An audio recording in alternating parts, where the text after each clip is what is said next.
The late summer heat shimmered across the stretch of I-85 just outside Atlanta. Engines hummed on the highway as travelers sped by, everyone in a rush to get somewhere, anywhere, but stuck. But that's exactly where Greg Sanders, a 42-year-old black mechanic, found himself pulled over, not with a broken down car, but beside one. A gleaming white Mercedes-Benz S-Class sat half-jacked on the roadside shoulder, steam puffing from under the hood. Next to it stood a red-faced, middle-aged white man in a wrinkled golf polo, cursing into the open engine block. Greg had been on his way back from a supply run. His dusty pickup was full of parts, paperwork, and grease-stained tools. Nothing fancy, but it got the job done. As he passed, he instinctively slowed down. Helping stranded drivers wasn't his job anymore. He ran his own shop now, Sanders Auto and Diesel, built from nothing but a set of borrowed wrenches and his dad's work ethic. But old habits died hard. Greg turned around and pulled in behind the Mercedes. "Everything all right, sir?" he called out. The man barely looked at him. "Do I look like it's all right?" he snapped. "The radiator's blown, and the idiot tow truck's an hour out." "Great." Greg stayed calm. "Mind if I take a look?" The man gave him a once-over, from Greg's worn boots to the smudged name tag on his shirt, and sneered. "Don't bother. This thing's too complicated for shade tree mechanics." Greg didn't flinch. "Still, might save you some time." The man rolled his eyes and stepped back. "Suit yourself." Greg popped the hood and got to work. He moved like someone who'd done this 1,000 times. Because he had. Within 15 minutes, he'd patched the burst hose, bypassed the coolant pressure, and got the engine running cool enough to reach the next exit. The man stood in disbelief. You actually fixed it?" Greg nodded. "It'll hold till you hit a service station. Don't push it too hard." The man reached for his wallet, thumbing off several crisp bills. "Here, for your trouble." Greg stared at the money, then shook his head. "No, thanks." The man blinked. "What do you mean, no? You just saved me a fortune." Greg's tone didn't rise. He didn't gloat. He just said, "You saw my skin before you saw my skill, and I'm not charging to prove I'm worth respect." The man stood there, stunned, cash still extended, hands slightly trembling. Greg wiped his hands on a rag, nodded once, and got back in his truck. As he pulled away, the Mercedes idled behind him, quiet now, both under the hood and in the driver's heart. Because sometimes the most powerful thing you can do is walk away without taking what they thought defined your value. 3 days had passed since the roadside incident, and Greg was back in his shop, sleeves rolled up, sweat on his brow, his hands deep inside the hood of a Ford F-150 that wouldn't stop knocking. The bell above the door chimed, but he barely looked up. "Be with you in a minute," he called, voice muffled. A moment passed, then a cough. Greg glanced over and froze. It was him, the same man from the highway. Golf polo replaced by a pressed shirt, no Mercedes keys dangling this time. He stood quietly at the entrance, holding something in both hands. Greg wiped his palms on a rag and approached. "You lost again?" The man shook his head. "No, I found something, and I figured you deserved to see it." He extended a large leather-bound envelope. Greg hesitated, then took it. Inside was a typed letter on expensive stationery. A foundation header read, "Miller Family Foundation for Technical Scholarships." Greg skimmed the letter. It was a notice of a $25,000 donation in Greg's name to fund scholarships for young black mechanics and trade students in the Atlanta area. Greg looked up, stunned. "I was raised thinking men like you weren't supposed to be smarter than me," the man said quietly. "You proved me wrong without saying much." "That stuck," he continued, his voice cracking slightly. "My father, he taught me to earn everything. But I didn't earn your help that day. I barely respected you, and yet you helped me anyway. I want to do better than just say sorry." Greg folded the letter slowly, eyes never leaving the man's. "Why'd you really come?" he asked. The man took a breath. "To ask if I could help, and to tell you something I wish I'd said that day." Greg raised an eyebrow. "Thank you." Silence filled the shop. Not awkward, honest. Greg finally nodded. "You're not the first to look down on someone like me, but you might be one of the few who looked back up again." He walked the man to the door, the handshake between them firm this time, and mutual. As the door closed behind him, Greg turned back toward the truck, his hands still dirty, the day still long. But something in the air had shifted. Because sometimes, when you refuse a payment made in pride, you earn something far more valuable: respect given freely. 3 weeks after the donation, Greg was in his back office at the shop, sipping his second cup of strong black coffee, when a quiet knock hit the doorframe. "Hey, Mr. Sanders?" a nervous voice asked. He looked up to see a tall, lanky teenager, probably 17 or 18, holding a worn backpack and an envelope that looked familiar. The Miller Foundation seal, stamped in silver. The kid cleared his throat. "I'm Devin Brooks. I'm the first guy to get the scholarship. They said you might be cool with me doing some hours here, like a mentorship." Greg blinked. This was new, unexpected. "You ever hold a wrench before, Devin?" The teen smiled shyly. "I've rebuilt my cousin's dirt bike, twice. First time I forgot to tighten the throttle cable, and he flew into a bush. Second time it worked." Greg chuckled. "That's a start." He stood up, extending his hand. Devin shook it, firm and ready. The next few days were filled with quiet lessons. Greg showed Devin how to listen to an engine before diagnosing it, how to clean a carburetor without damaging the valves, how to balance skill with patience and pride with humility.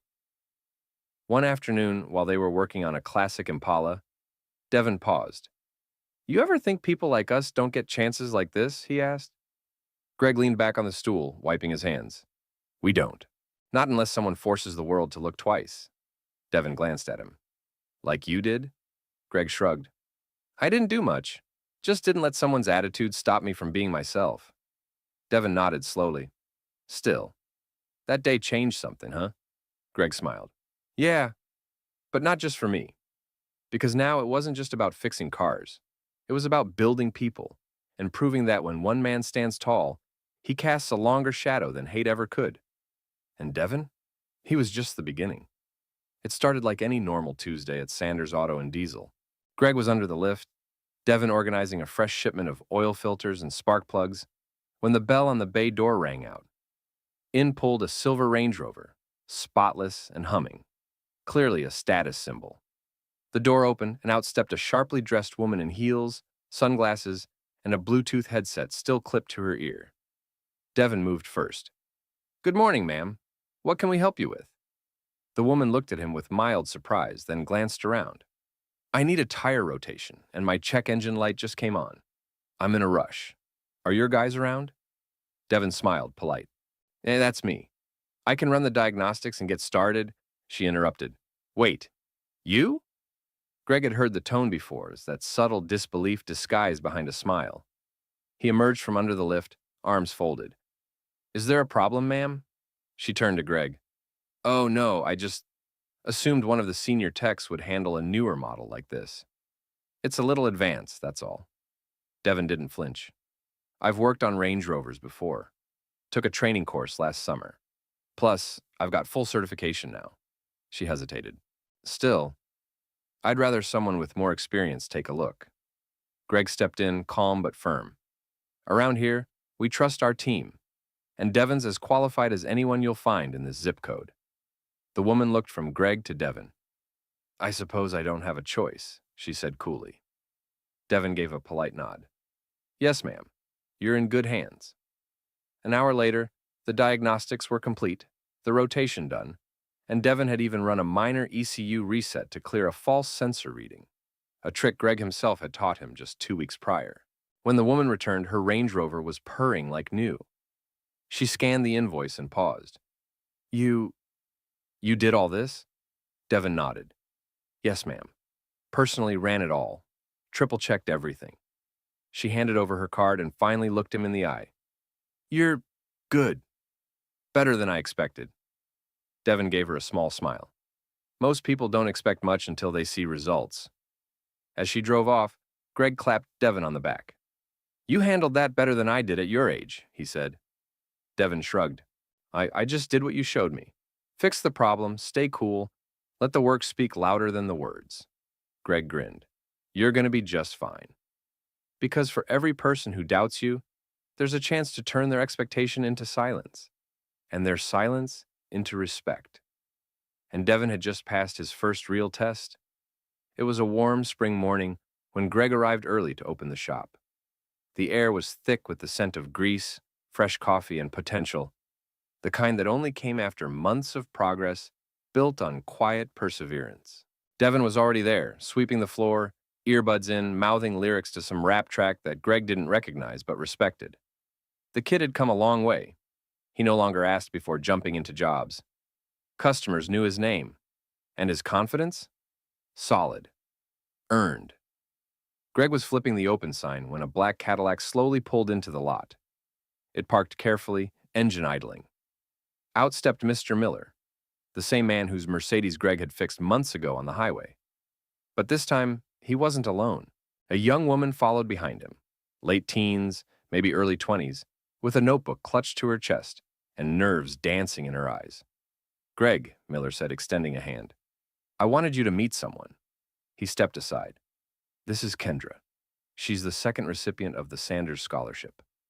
Greg looked at her, cautious, quiet, eager. Devin peeked from behind the counter and gave a small wave. Kendra stepped forward. "Mr. Sanders, I've read everything about you. I want to be an engineer, but I also want to know the work, the real kind. The kind you don't learn in books." Greg crossed his arms and grinned. "You ever rebuild a transmission?" "No, sir." "Good," he said. "You're about to hate it." Everyone laughed.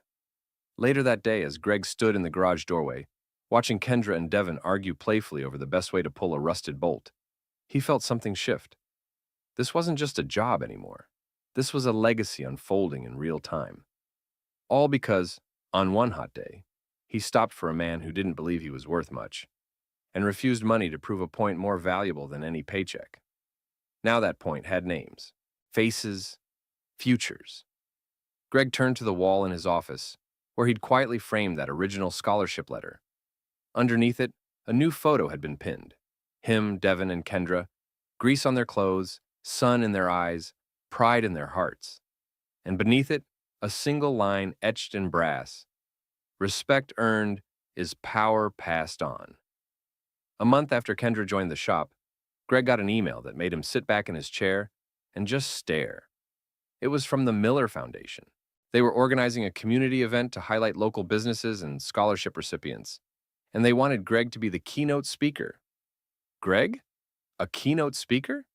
He'd built engines, raised a business from nothing, taught kids to believe in themselves, but public speaking wasn't his thing. Still, something inside told him this mattered. He replied, "I'll do it." The event was held in a modest community center auditorium, packed with students, local leaders, and business owners. A banner stretched across the stage: "Building legacies, one repair at a time." Greg stood behind the podium, wearing his best shirt, clean pressed, but still with his name patch sewn on. Devin and Kendra sat in the front row, beaming. Mr. Miller was off to the side, nodding with quiet pride. Greg cleared his throat. "I'm not a man of fancy words," he began, "but I am a man of broken things." The room grew still. "I fix things people give up on. Cars, mostly. Sometimes customers, sometimes myself. But the hardest thing to fix," he paused, "the way people look at you and they think they already know your story." He told them about that day on the highway, about how being underestimated wasn't new, and how he decided to respond not with anger, but with integrity. "I could have taken that man's money," Greg said, "but I took his assumption and turned it into a lesson. That turned into a scholarship. That turned into these two right here." He pointed to Devin and Kendra, who smiled nervously as the room applauded. Greg looked out over the audience. "Don't let the world tell you what you're worth based on your skin, your clothes, your zip code. Let your work speak. Let your respect build interest. Because when you carry yourself with quiet pride, you don't just fix what's broken, you build what's next." Thunderous applause erupted. But more than that, a wave of silence followed, the kind that lingers when something true hits home. After the event, students came up to shake his hand. Parents thanked him. One local news anchor asked for a quick interview. But it was what Kendra said, as they loaded up Greg's truck to leave, that stuck. "You didn't just teach me to fix things," she said. You taught me not to break under pressure. Greg smiled, tossing her the keys. Then you're ready for the next chapter. Because legacy isn't a speech, a check, or a scholarship. It's what people do because of you, long after you've stepped off the stage. It was a quiet Friday morning when Greg pulled into the shop lot, coffee in hand, the sky just starting to turn gold over the Atlanta skyline. Everything felt calm, earned. Devin had the day off. He'd just received his official mechanic certification and was preparing for his first real solo job with another garage. Kendra was inside already, reviewing invoices and finishing diagnostics on a hybrid engine Greg still wasn't entirely fond of. Greg walked past the office window, paused, and glanced up at the photo wall. There he was, standing with Devin and Kendra. Below it hung a second plaque now, engraved with, "The Sanders Scholarship has supported 12 students, and counting." He shook his head and smiled. The kid who once fixed rusted engines in his dad's driveway now had a legacy bigger than he ever imagined. Then, the bell above the door jingled. In walked a man in a pressed gray suit. Older now, a little slower, but unmistakable. Mr. Miller. Only this time, he wasn't alone. A nervous white teenager with shaggy blonde hair followed behind, eyes wide as he took in the shop. Miller extended his hand. "Greg, this is my grandson. Name's Luke." Greg raised an eyebrow.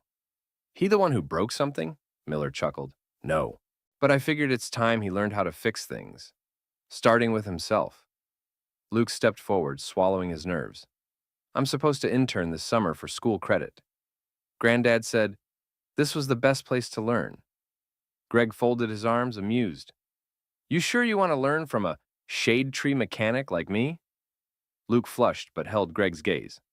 "I want to learn from the guy who fixed more than just a car." For a moment, the shop went quiet.